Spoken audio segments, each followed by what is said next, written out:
अस्सलाम वालेकुम स्टूडेंट्स, उम्मीद करती हूँ आप सब बिल्कुल खैरियत से होंगे। जी स्टूडेंट्स, आज हम पॉपुलेशन इकोनॉमिक्स यानी कि इको 612 के लेसन नंबर 13 को देखेंगे, जिसमें हमने इकोनॉमिक वेरिएबल्स के कुछ रिलेशनशिप्स को जो है वो रीड आउट करना होगा।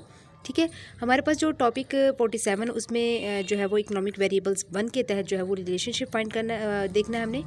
स्टूडेंट्स, अगर आप मेरे चैनल पर न्यू तो प्लीज़ चैनल को सब्सक्राइब जरूर कीजिएगा, क्योंकि इस चैनल पे आपको मिलेंगी तमाम चीज़ें। जीडीपी हो गई, क्विज़ेस होंगे, आपके असाइनमेंट्स होंगे एंड आपकी final and mid term preparation की वीडियोस होंगी। और इसके साथ साथ आपको जो है वो सोल्यूशन, जो आपके करंट पेपर्स होंगे उनका सोल्यूशन मिलेगा आपको। ठीक है, करंट पेपर्स विद सोल्यूशन आपको प्रोवाइड किए जाएंगे। तो इसलिए जो है वो अपने अच्छे नंबर्स, अपना अच्छा से जीपीए हासिल करने के लिए आप मेरे चैनल को सब्सक्राइब कीजिएगा, ताकि मेरी हर आने वाली वीडियो आप तक बआसानी पहुंच सके। Thank you. चलिए अब चलते हैं हम अपने टॉपिक नंबर 47 की तरफ, जिसमें हमारे पास लिखा हुआ relationships between economic variables. Student, सबसे पहले हमें ये पता होना चाहिए कि आगे जो है वो ये रिलेशनशिप्स हैं, ये कितनी तरह के होते हैं, इनका क्या वर्कआउट होता है जो हमारे इकोनॉमिक वेरिएबल्स के साथ। तो इसका मतलब स्टूडेंट्स ये होता है कि कैसे एक इकोनॉमिक वेरिएबल या फैक्टर दूसरे इकोनॉमिक वेरिएबल के साथ जुड़ा हुआ है। ये रिलेशनशिप जो है वो कई तरह के होते हैं। ठीक है, तो ये जो अब मैं इसके बारे में बात कर रही हूँ। अभी हमने 1 और 2, 3, 4 जो हमने पढ़ने वेरिएबल्स के जो रिलेशनशिप्स है वो हम आगे देखेंगे। सबसे पहले ये जानना ज़रूरी है कि ये होता क्या है रिलेशनशिप बिटवीन इकोनॉमिक वेरिएबल्स। इसका मतलब ये होता है कि कैसे एक इकोनॉमिक वेरिएबल या फैक्टर दूसरे इकोनॉमिक वेरिएबल के साथ जुड़ा हुआ है।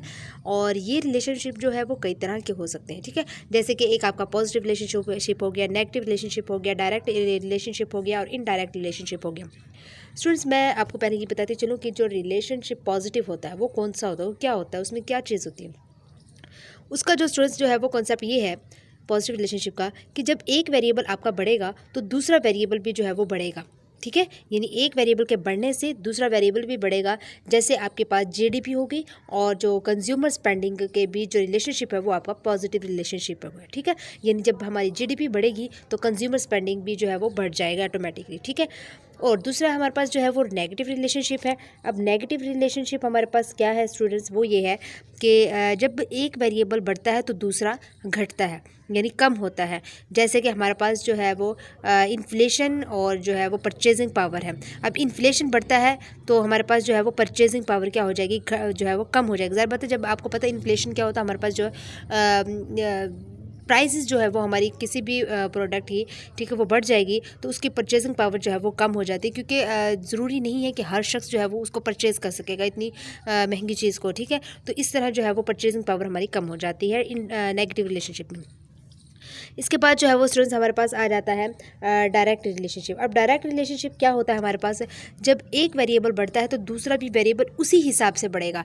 यानी कि जैसे कि हमारे पास सप्लाई और डिमांड के दरमियान है। अब देखें, जैसे हमारी डिमांड बढ़ रही है तो सप्लाई भी उसी हिसाब से हमारी बढ़ती जाएगी। ठीक है, तो ये हमारे पास क्या हो गया, डायरेक्ट रिलेशनशिप हो गया। और इनडायरेक्ट रिलेशनशिप अब हमारे पास क्या होगा स्टूडेंट्स, इनडायरेक्ट का मतलब हमारे पास ये होगा, जब एक वेरिएबल हमारा बढ़ता है तो दूसरा वेरिएबल उसी हिसाब से कम होगा। ये नहीं है कि जैसे एक जो वेरिएबल है हमारा 5% बढ़ा है तो दूसरा जो वेरिएबल है वो हमारे पास 3% जो है वो कम होगा। नहीं, अगर एक वेरिएबल आपका 5% बढ़ रहा है तो दूसरा वेरिएबल ऑटोमेटिकली 5% जो है वो आपका कम हो जाएगा। जैसे आपका इंटरेस्ट रेट और इन्वेस्टमेंट है, जब आपकी इंटरेस्ट रेट जो है वो बढ़ेगा तो आपकी इन्वेस्टमेंट जो है वो स्टूडेंट्स क्या हो जाएगी, कम हो जाएगी उसी हिसाब से।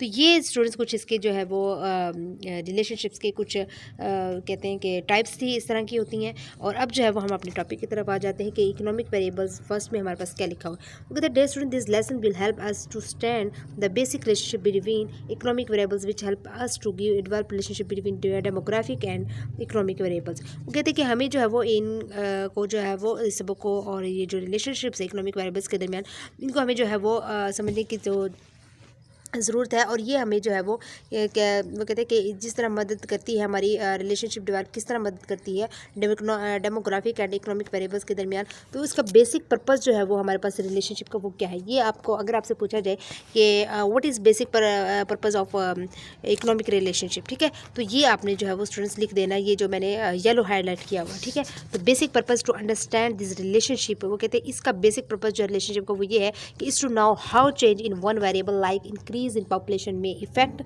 different economic variables like GDP, consumption, investment etc. वो कहते हैं कि इसका मतलब जो बेसिक पर्पस है इसका ये होता है कि हमें ये अंडरस्टैंड करना होता है कि कैसे एक जो वेरिएबल है, ठीक है, एक वेरिएबल जो है वो हमारे पास कैसे चेंज होता है जब हमारे पास जैसे कि पॉपुलेशन अगर इंक्रीज़ हो रही है तो दूसरे इकोनॉमिक वेरिएबल से जो है वो इस दूसरे इकोनॉमिक वेरिएबल पर इसका जो है वो क्या इफेक्ट पड़ेगा। जैसे कि हमारे पास जीडीपी होगी, कंजम्पशन होगी, इन्वेस्टमेंट होगी, पॉपुलेशन के इंक्रीज़ होने से इन पर क्या इफेक्ट पड़ेगा। तो वही बात आ गई ना कि हमने यही चेकआउट करना होता है कि कैसे एक इकोनॉमिक वेरिएबल या फैक्टर जो है वो दूसरे इकोनॉमिक वेरिएबल के साथ जुड़ा हुआ है या उन पर जो है वो एक के बढ़ने से दूसरे में क्या फ़र्क आता है। ठीक है, तो ये हमारे इसका ये अपने पर्पज़ भी इंपॉर्टेंट है, अपने अच्छे से याद कर लीजिएगा। इसके बाद रिलेशनशिप बिटवीन, इन्होंने जो है वो दो तरह के हमारे पास रिलेशनशिप दिए हुए, एक क्वांटिटी डिमांड एंड प्राइस, दूसरा जो है वो क्वांटिटी सप्लाई एंड प्राइस। अब क्वांटिटी डिमांड एंड प्राइस क्या कहता है, वो कहते हैं there exist a negative relationship between price and quantity. वो कहते हैं जो डिमांड और प्राइस के दरमियान जो रिलेशनशिप है हमारा कौन सा है, नेगेटिव है। और demand of a good keeping all other things constant, इसमें वो कहते हैं कि जो जैसे कि एक अच्छी जो चीज़ है यानी गुड कोई भी गुड जो है वो थिंग है हमारे पास, वो जो है वो एक किसी बाकी तमाम चीज़ों को जो है वो कांस्टेंट यानी रखने की जो है वो करती है, कोशिश करती है। It means if price of a good rises, वो कहते हैं अगर हमारे पास एक कोई भी गुड चीज़ है, ठीक है, यानी कोई भी अच्छी चीज़ है, उसकी अगर प्राइस बढ़ रही है तो it's demand will fall and vice वर्सा, उसकी डिमांड जो है वो क्या हो जाएगी, गिर जाएगी। अब वो कैसे, मतलब जैसे मैं आपको बताती चलो, कोई ब्रांड निकलता है हमारे पास, कोई भी न्यू ब्रांड आता है, तो जब वो हम सब जो बाइंग पर्सन्स होते हैं उनको जो है वो बहुत अच्छा लगता है, तो वो जब उसकी जब सबकी के लिए जो है वो बहुत अच्छी चीज़ होती है, नया ब्रांड होता है, नई चीज़ होती है, तो उसकी कीमत जब बढ़ जाती है उस चीज़ की, कि जो सेलर होता है उसको पता होता है कि मतलब ये इसकी डिमांड ज़्यादा बढ़ रही है, तो मतलब इसकी जो है वो प्राइस बढ़ा देते हैं। जब जैसे ही वो प्राइस बढ़ाता है तो उसकी डिमांड कम हो जाती है। क्यों? क्योंकि जो है वो लोग इस चीज़ को फिर वो नहीं करते कि मतलब अगर अच्छी चीज़ है और वो उसकी कीमत बढ़ गई है तो वो उसको जो है वो ले, क्योंकि हर शख्स जो है वो उसको परचेज़ नहीं कर सकता। तो वो कहते हैं वो यही बात है कि अगर एक गुड थिंग की जो है वो प्राइस बढ़ जाती है तो उसकी डिमांड जो है वो गिर जाएगी। तो quantity supply and vice versa का मतलब क्या होता है, there exist a positive relationship, इनकी जो क्वांटिटी सप्लाई एंड प्राइस के दरमियान है ये एक पॉजिटिव रिलेशनशिप होता है। ठीक है, and quantity demand of a good keeping all other things constant, वो कहते हैं कि जो ये जो एक अच्छी चीज़ जो होती है वो दूसरी तमाम चीज़ों को जो है वो कांस्टेंट रखती है। It means if price of a good rise, वो कहते हैं अगर एक अच्छी चीज़ की जो प्राइस है वो राइज होती है, ठीक है, it's quantity supplied will also rise, तो उसकी क्वांटिटी सप्लाइड भी जो है वो क्या हो जाएगी, बढ़ जाएगी। अब कुछ चीज़ें ऐसी होती हैं जिनकी प्राइस बढ़ भी जाती है, वो इतनी मतलब गुड होती हैं कि लोग जो है वो उसकी जो सप्लाइड है वो भी जो है वो ज़्यादा से ज़्यादा बढ़ जाती है। ठीक है, तो सप्लाई एंड प्राइस के दरमियान जो है वो ये एक पॉजिटिव रिलेशन बताया गया है। इसके बाद टॉपिक नंबर 48 की तरफ आ जाएं कि रिलेशनशिप बिटवीन इकोनॉमिक वेरिएबल 2। अब इसमें जो है हमारे पास पूछा गया है कि how increase in population will affect market equilibrium, कि कैसे जब पॉपुलेशन बढ़ती है, ठीक है, पॉपुलेशन में इंक्रीजिंग आता है, इंक्रीज़ होती है पॉपुलेशन, तो उस मार्केट इक्विलिब्रियम में क्या इफेक्ट पड़ता है, क्या होगा। ठीक है, तो इसका आंसर हमारे पास ये आता है कि it will increase demand first which में lead to increase in price and production later on to meet increasing demand due to large population. वो कहते हैं इसमें सबसे पहले जो होगा डिमांड बढ़ेगी। ठीक है, वो कहते हैं कि it will increase demand first, सबसे पहले इनकी डिमांड बढ़ेगी और उसके बाद जो वो कहते हैं कि इसकी जो प्राइस और जो प्रोडक्शन है उसमें भी इजाफा होगा। ज़ाहिर सी बात है, जब एक जगह पे जो है पॉपुलेशन बढ़ती है तो पॉपुलेशन की रिक्वायरमेंट्स भी तो पूरी करनी होती है, उनकी ज़रूरियात को भी पूरा करना होता है, उनके लिए प्रोडक्शंस भी चाहिए होती, बहुत ज़्यादा चीज़ें चाहिए होती है, यानी एक्स्ट्रा चीज़ों की हमारे पास जो है वो चीज़ें होती हैं। तो इस तरह फिर लोग जब ज़्यादा पॉपुलेशन होती है, लोग कोई भी चीज़ खरीदते हैं तो उनकी वो ज़्यादा लेंगे, जाहिर सी बात है, जितने अफराद उतनी चीज़ें। ठीक है, तो उस तरह फिर जो है वो उसकी प्राइस में भी इजाफा होगा और प्रोडक्शन में भी इजाफा होगा। तो meet increase demand due to large population, तो क्योंकि फिर जो है वो इसलिए किया जाता है कि ताकि जो पॉपुलेशन जो हमारी लार्जर पॉपुलेशन है, यानी जो ज़्यादा पॉपुलेशन बड़ी है, उनकी डिमांड को जो है वो मद्देनज़र रखते हुए इनकी ज़रूरियात को जो है वो पूरा किया जा सके।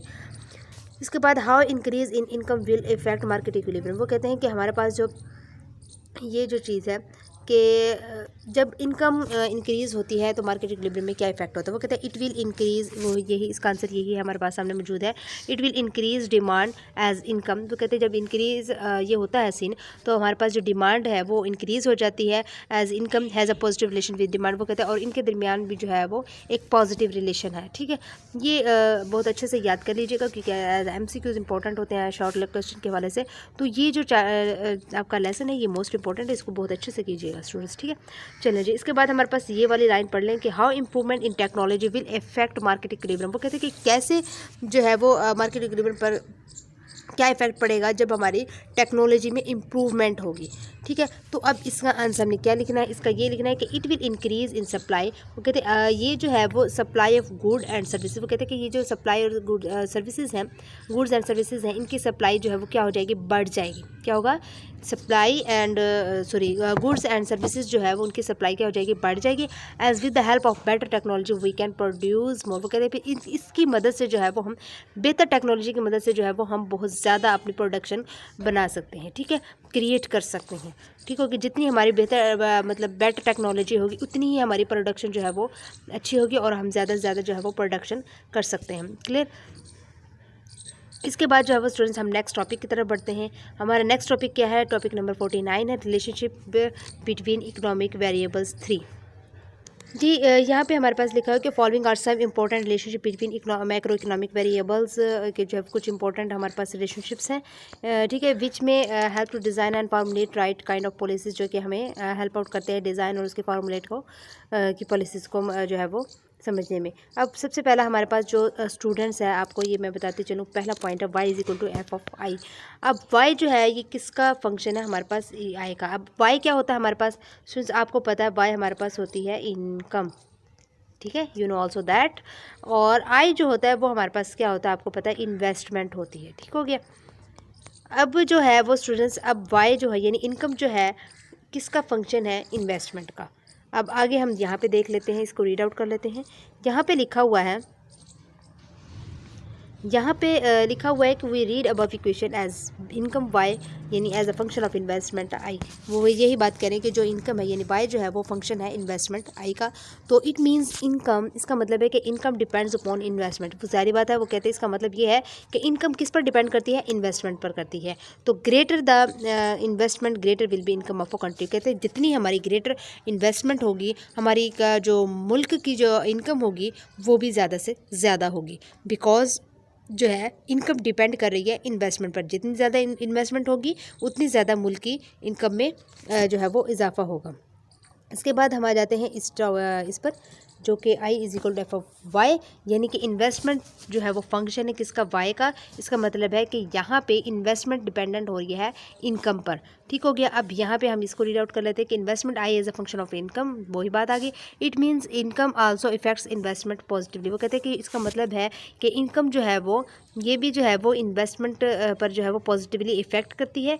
और greater is the level of income greater will be the level of investment. फिर वही बात आ जाती है इसमें भी कि जितनी हमारा जो इनकम का लेवल जो है वो जितना ग्रेटर होगा, हमारे इन्वेस्टमेंट का लेवल भी उतना ही बढ़ जाएगा। तो less income needs to small investment. वो कहते हैं अगर हमारी जो लेस इनकम होगी, ये लेस इनकम जो है वो स्मॉल इन्वेस्टमेंट को लीड आउट करेगा। क्लियर। तो इसके बाद जो है वो हमारे पास स्टूडेंट्स आ जाता है I is equal to F of I. अब कैपिटल आई जो है वो आपको पता है इन्वेस्टमेंट को शो करता है, और स्मॉल आई जो है वो स्टूडेंट्स किसको शो करता है, इंटरेस्ट रेट को शो करता है। ठीक है, चले अब ये को कहते हैं कि अब जो इन्वेस्टमेंट है डिपेंडेंट है इंटरेस्ट रेट पर, और दूसरी बात इन्वेस्टमेंट जो है वो फंक्शन है किसका, इंटरेस्ट रेट का। अब यहाँ पे क्या लिखा हुआ हम यहाँ पे देख लेते हैं, इन्वेस्टमेंट आई यानी as a function of rate of interest. It means investment depends upon rate of interest. वही बात आ गई कि इन्वेस्टमेंट जो है वो डिपेंड करेगी किस पर, इंटरेस्ट पर। तो when charge higher rate of interest on loan we take less loan to invest. वो कहते हैं कि जब हम जो है वो जब जो है वो कहते हैं कि इंटरेस्ट रेट जो है वो उसकी जो सूद की जो शरह होती है वो बढ़ जाती है। जैसे कहते हैं कि अगर हम 1000 पे पहले जो है वो सपोज कर लेते हैं कि 1000 पर जो सूद लगता था वो है, हम कह देते हैं कि वो 10 रुपये लगता था। ठीक हो गया। लेकिन अगर फिर अब जो है वो कह दें कि 1000 पर आपने जो है वो 50 रुपीज़ जो है वो आपने सूद देना होगा, तो फिर क्या होगा, उसकी इन्वेस्टमेंट कम हो जाएगी। जितनी ज़्यादा शरह सूद बढ़ेगी, हमारे इन्वेस्टमेंट जो है वो लोग जो है जो लोन है वो कम लेंगे, यानी जो उन्होंने जो इन्वेस्टमेंट के लिए कर्ज़ लेना होता है तो वो क्या करेंगे, कम लेंगे। ज़ाहिर बात है वो इस चीज़ को जो है वो तरजीह नहीं देंगे, वो अपने पैसे बचाने के चक्कर में होते हैं कि अब ज़ाहिर बात है अगर इतना ज़्यादा उन्हें जो है वो सूद देना पड़ेगा तो वो फिर कर्ज़ नहीं लेंगे, कम से कम वो कर्ज़ लेंगे। ठीक हो गया। और so when rate of interest increase it generally discourages. वो कहते हैं जब ये ऐसा सीन होता है जब यानी कि इंटरेस्ट रेट की यानी जो शरह सूद है वो इंक्रीज़ होती है, तो ये जो है वो इन्वेस्टमेंट को डिस्करेज करती है। And people prefer to save their money. और लोग जो है वो अपने पैसे बचाने के चक्कर में होते हैं, तो इसलिए जो है वो इसको प्रेफर फिर नहीं किया जाता। ठीक हो गया। इसके बाद स्टूडेंट्स ये तीनों पॉइंट्स जो है ना आपने बहुत अच्छे तरीके से कर लेने हैं। इसके बाद टॉपिक नंबर 50 पे आ जाता है relationship between economic variables for consumption as function of income. वो कहते हैं कंजम्पशन जो है वो हमारे पास एक एज अ फंक्शन है, यानी कौन सा कंजम्पशन, ये वाला यहाँ पे आपके सामने मौजूद है, C is equal to F of Y. वही बात है कि सी जो है वो फंक्शन यानी सी से मुराद कंजम्पशन, कंजम्पशन किसका फंक्शन है, वाई यानी इनकम का, और कंजम्पशन किस पर डिपेंड करेगी, मतलब कि इनकम पर। वो ये कह रहे consumption as a function of income, it means consumption depends upon income, greater the income greater will be consumption. कहते हैं जितनी हमारी इनकम ज़्यादा होगी कंजम्पशन भी हमारा उतना ज़्यादा हो जाएगा। इसके बाद S is equal to F of Y. अब एस से मुराद क्या होता है आपको पता है, एस से मुराद हमारे पास सेविंग्स होती है, वाई से मुराद इनकम होता है, और आई स्मॉल आई से मुराद जो है वो इंटरेस्ट रेट होता है। अब ये क्या कहते हैं, जो सेविंग्स जो है वो हमारे पास डिपेंडेंट होगी इनकम एंड इंटरेस्ट रेट पर, और ये सेविंग का जो फंक्शन है वो ये इनकम और इंटरेस्ट रेट ही है। ठीक हो गया। अब ये कहते हैं savings depends upon income and rate of interest, greater the level of income greater will be the level of saving. वो कहते हैं जितनी ज़्यादा हमारी इनकम होगी, ज़्यादा से बताओ उतनी ज़्यादा हम सेविंग कर सकते हैं, less income leads to less saving, जितनी हमारी कम इनकम होगी इतनी हमारी कम जो है वो सेविंग्स होगी। सपोज करें आप एक जॉब होल्डर है और आपकी जो मंथली पे है, हम कह देते कि वो 20,000, तो आपकी 20,000 तो आपकी कम सेविंग होगी, ज़ाहिर बात आपने पूरे महीने का खर्च निकालना होगा। ठीक हो गया। और अगर आपकी 50,000 तनख्वाह है महीने की, तो आपकी जितनी ज़्यादा ज़ाहिर बात इनकम ज़्यादा हो गई ना, तो इससे आप जो है वो ज़्यादा अपनी बचत कर सकते हैं, सेविंग कर सकते हैं। तो इसके बाद जो वो कहते हैं saving also depends upon interest rate, when ever rate of interest is है, वो कहते हैं जब इंटरेस्ट रेट जो है वो हाई होगा तो it induces people to save their money in banks and on rate of interest rate. वो कहते हैं कि ये फिर लोग जो है वो क्या करेंगे, अपनी मनी को जो है वो बचाने के लिए जो है वो banks and on rate of interest में जो है वो को जो है वो इंड्यूस करेंगे। ठीक हो गया। जिस तरह से ये था आज का आपका lesson number 13। I hope so आपको मेरे लेक्चर की समझ आ गई होगी। अगर फिर भी कोई मसला तो आप मुझसे कमेंट बॉक्स में पूछ सकते हैं। और दूसरी बात स्टूडेंट्स, अगर आपको इसके असाइनमेंट क्विजेज एंड जीडीवी भी चाहिए तो आप मुझसे कमेंट में ज़रूर बताया करें कि हमें इसकी असाइनमेंट चाहिए, ये फलाना फलाना जो भी कुछ चाहिए आपको मटेरियल। तो चलते हैं अपने जो है वो नेक्स्ट लेक्चर की तरफ इंशाल्लाह मिलेंगे अपने नेक्स्ट लेक्चर में। Thank you so much and अल्लाह हाफिज़।